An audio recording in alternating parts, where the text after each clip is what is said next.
Okay, hello, I am an A2 media student. I'm here to explain to you part of my coursework through the medium of film, because film is cool and yeah, I have access to a camera. Anyway, I'm here to talk to you today about what makes a good media product, and this is a bit of controversy among who you want to talk to. Anyway, what makes a good media product? One of the main definitions of a good media product, is does it follow modern conventions?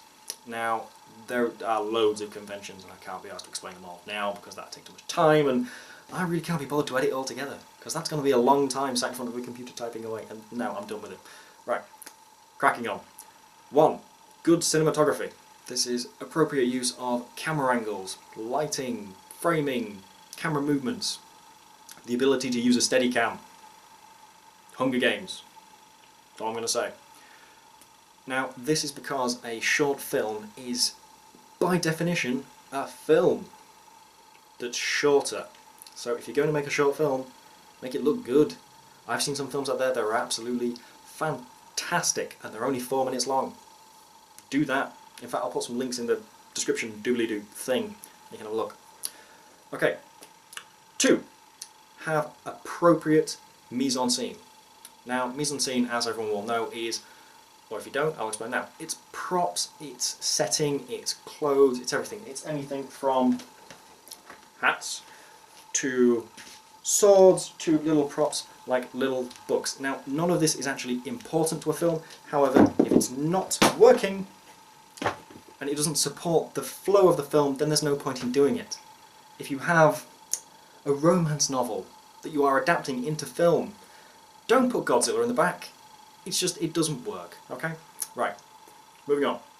3 is appropriate adaptation of technology, and when I say this I mean new technology. So, the camera itself is technology. That's an adaptation from theatre. Adding a camera makes cinema. That's adaptation.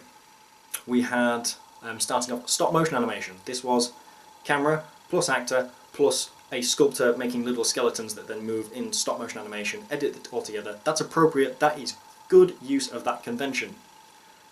Admittedly, there are films like Avatar which heavily use CGI, which is again a good use of adaptation of the technology, fair enough.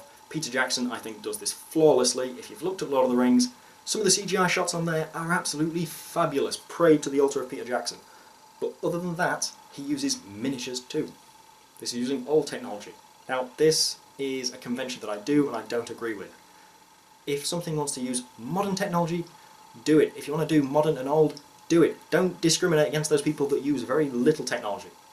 I'm making a short film right now, and I have not got the budget to make something heavily CGI'd. I won't be doing any CGI whatsoever. I can't do it. So don't have a go at me for not being able to do technology sort of things. That does make sense. Okay, 4. Is it 4? I think it's 4. 4. Sex sells. It doesn't just sell, it prints money. Okay?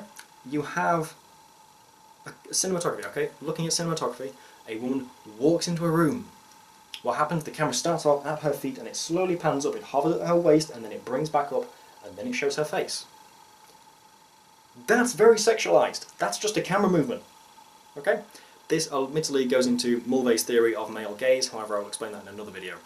Anyway, that is a very cliche part of the film. A woman getting out of the sea and being covered in water and slow motion and flicking her hair back and everything. That's all cliched, but it prints money. You've seen the Coke advert as well, where the guy takes his shirt off and he's covered in, you know, a bead of sweat as he's working out there, toiling in the hot sun, and he's cut like Michelangelo's David. Again, it prints money. Okay? And 5th, I think, 5th, right. 5th is editing to the beat of the film. Admittedly, this does work with music videos as well, where you have a set beat for the film, not for the film, for the music. To follow that, cut on the beat. However, for a film, it's a bit more complex. If you have, like Stanley Kubrick, for example, very good director, but he uses very long, drawn-out shots. That's very slow editing. But then you look at but you look at directors of action films, and it's very fast-paced action with very fast, to-the-point editing. Those two things just meld. It works. If you're not going to try and match your tempo to your editing, get someone else to do it.